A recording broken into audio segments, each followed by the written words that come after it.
From the mid-esophageal bicaval view, we transition to the mid-esophageal RV Inflow-Outflow view.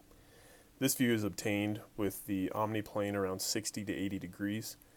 Now ideally the tricuspid valve and the pulmonic valve will both be readily visualized in our image. With this view, we evaluate the overall qualitative systolic function of the RV. Color Doppler interrogation of both valves should also occur. And when tricuspid regurgitation is present, use continuous wave Doppler to obtain a peak gradient using the modified Bernoulli equation. This value will then be added to the patient's CVP, if that's being monitored, to quantify the right ventricular systolic pressure and thus pulmonary artery systolic pressure.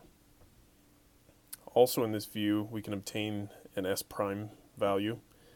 To do this, we switch to tissue Doppler imaging and place the pulse wave Doppler gate on the tricuspid annulus. Also, while TAPSE, or tricuspid annular planar systolic excursion, is not validated in TEE, some individuals will attempt to acquire it in this view using M mode through the tricuspid annulus. Lastly, the proximal pulmonary artery and its bifurcation into the right main and left main PA can be evaluated by slightly withdrawing the probe more cephalad. This can be a useful technique for evaluation of pulmonary emboli.